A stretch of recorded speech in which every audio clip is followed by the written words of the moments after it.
Muy buen día, amados hermanos. Damos gracias a Dios por este nuevo día que nos permite ver, gozar de la paz y la fidelidad de nuestro Dios. Y deseando que también cada uno de ustedes, juntamente con sus familias, estén gozando de esa paz que solamente nuestro Dios puede darnos, de estas bendiciones que día con día nos permite disfrutar. Les saludamos nuevamente en este día y estamos a punto, hermanos, de compartir una reflexión más en este día, esperando que también sea de bendición para cada uno de nosotros. Vamos a continuar, hermanos, con esta reflexión en este siguiente día y vamos a hacerlo siempre como lo hemos hecho, día con día, reconociendo que todo lo que hacemos lo tenemos que hacer bajo la dirección de nuestro Dios. Vamos a orar a nuestro Padre para que sea quien nos abra nuestro entendimiento.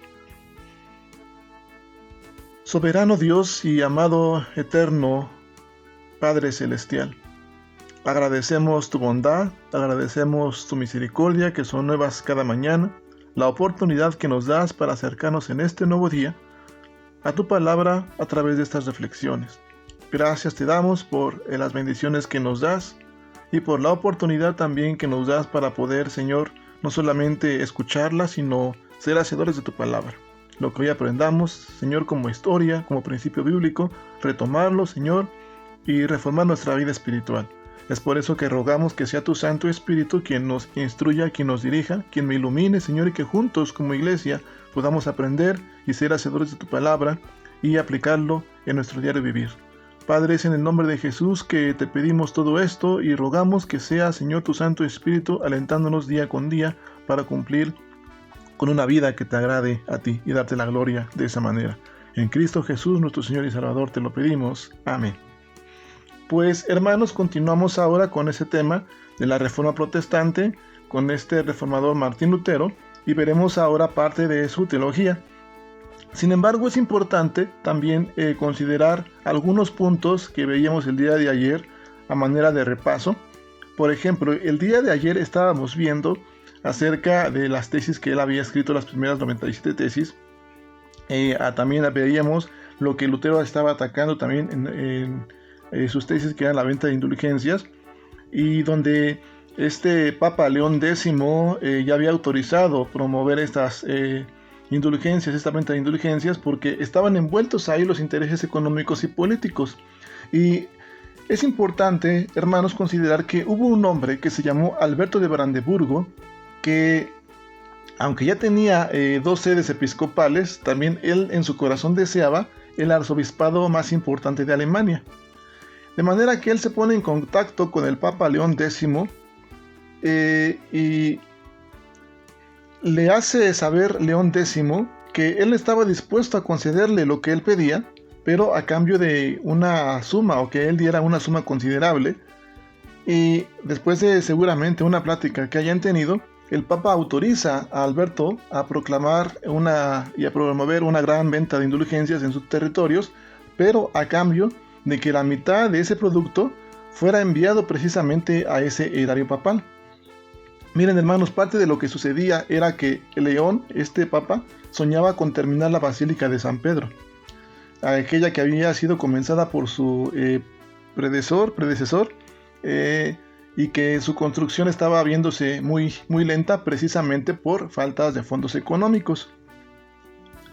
Quien se encarga de la venta de indulgencias en Alemania es un dominicano llamado John Tetzel, que a fin de promover esta mercancía hacía muchas aseveraciones de manera escandalosa.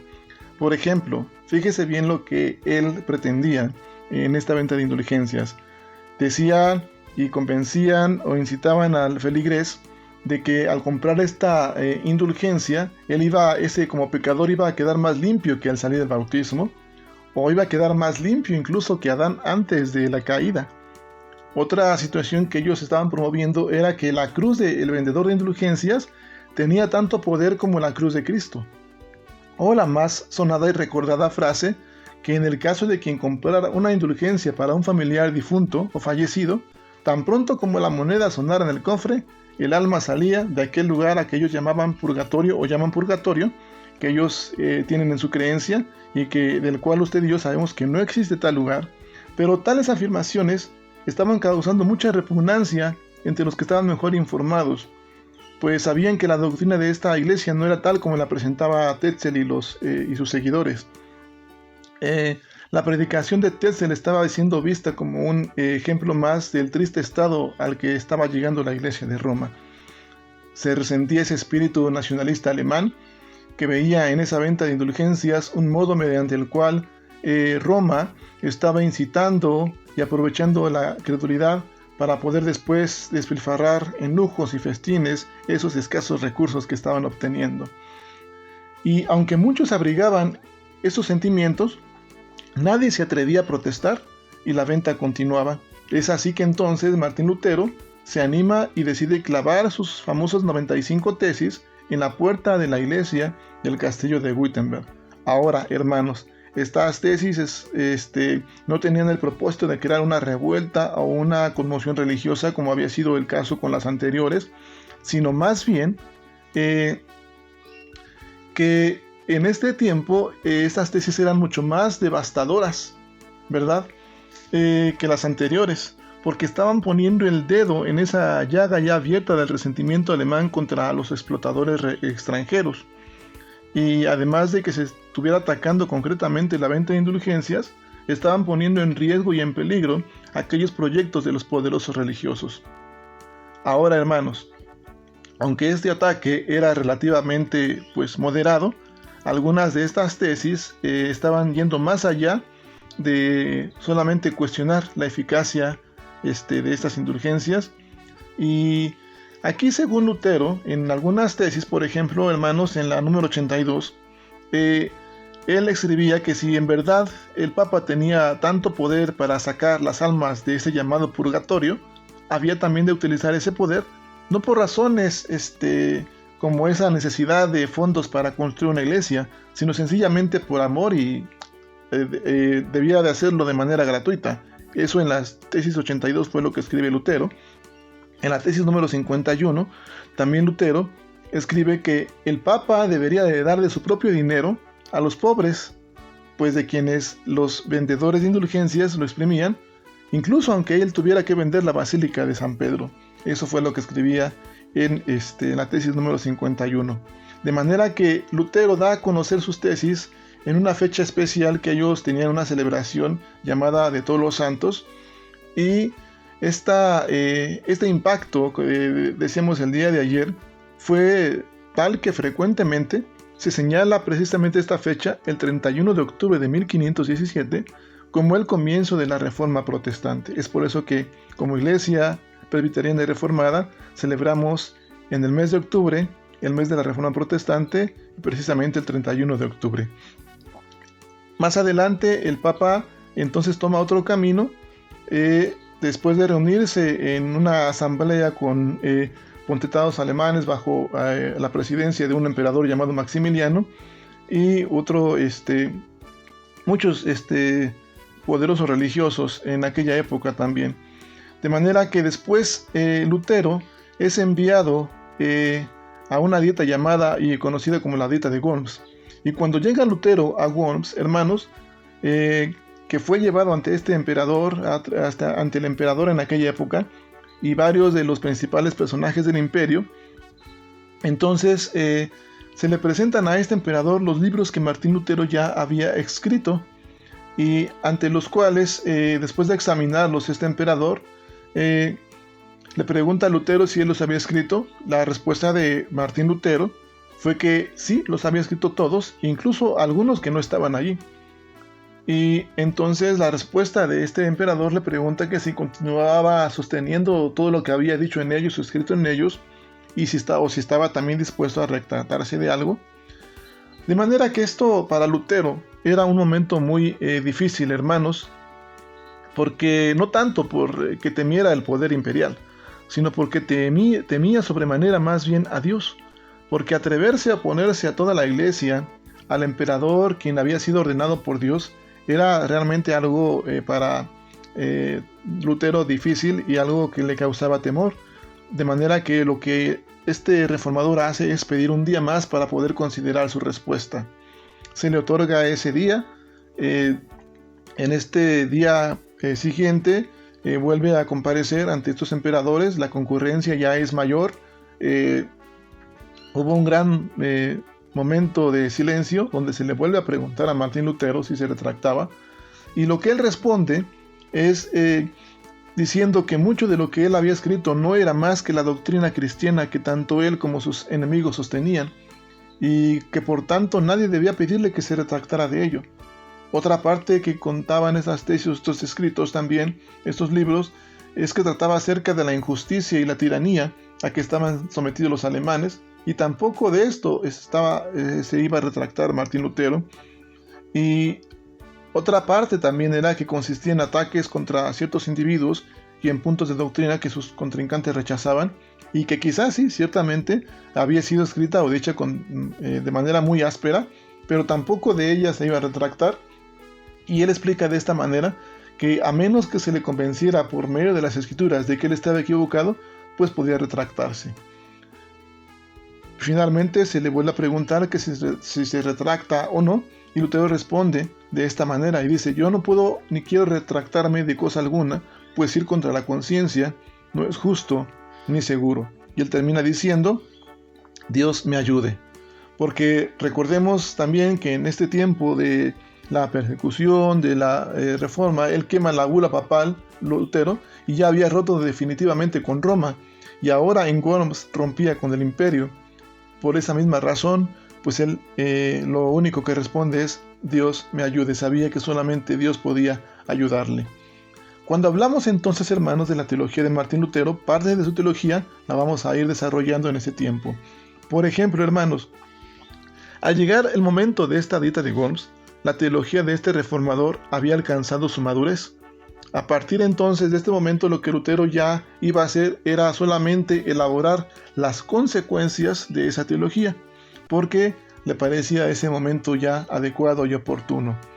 El día de ayer comenzamos a hablar acerca de un texto importante que ya recordamos en Romanos 1, versículo 17, y durante ese camino hacia la reforma, esa peregrinación espiritual de este reformador, y dijimos que ya hablamos algo acerca de la doctrina de la justificación por la fe, pero esta doctrina, hermanos, con todo y que ciertamente es fundamental, no va a ser la totalidad de la teología de Lutero. Miren, hermanos, lo que Lutero trata de hacer, en este caso de la palabra de Dios, es el punto de partida y la autoridad final de su teología. Es decir, para Martín Lutero, su teología o parte de su teología va a ser primeramente la palabra de Dios, desde un inicio hasta el final, como punto de partida y como autoridad en todo ese transcurso y trayecto de su teología. Siempre va a ser la autoridad, lo primero, la palabra de Dios, punto de partida y autoridad final de su teología. Pues como profesor de las Escrituras, la Biblia para Lutero era de suma importancia, porque como decíamos el día de ayer, en ella descubrió la respuesta a sus angustias espirituales que había experimentado en aquella época. Y para Lutero, la palabra de Dios es mucho más que la Biblia. Es decir, la palabra de Dios es nada menos que Dios mismo. Y esta última afirmación se basa precisamente en aquellos versículos que vamos a compartir en este tiempo. Por lo cual quisiera que me acompañara por favor al Evangelio de Juan, al capítulo 1, y leamos los versículos 1 y 2 y lo hagamos en esta versión Nueva Traducción Viviente. El Evangelio de Juan, capítulo 1, versículos 1 y 2. Dice la palabra de Dios de esta manera en la NTV. En el principio la palabra ya existía. La palabra estaba con Dios y la palabra era Dios. El que es la palabra existía en el principio con Dios. Amén. Así que mis amados hermanos, esta última afirmación entonces está basada en esos primeros versículos de este Evangelio, donde se dice que al principio era la palabra y la palabra era con Dios y la palabra era Dios. Entonces recordamos este texto que más adelante nos va a señalar que las Escrituras en el sentido nos están diciendo que la palabra de Dios es Dios mismo, la segunda persona de la Trinidad, el Verbo que se hizo carne y habitó entre nosotros.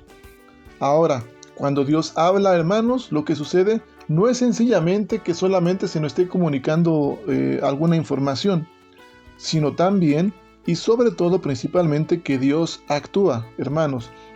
Esto también lo podemos ver en el Antiguo Testamento cuando vemos y leemos en el Génesis que dice la Escritura, dijo Dios sea la luz y la luz fue hecha y fue hecha la luz. De manera que cuando Dios habla, Dios crea lo que pronuncia. Es así, hermanos, que además de decirnos algo, entonces Dios está haciendo algo en nosotros y en toda la creación. Ahora, esta palabra se encarna en Jesucristo, quien es a la vez la máxima revelación de Dios y su máxima acción.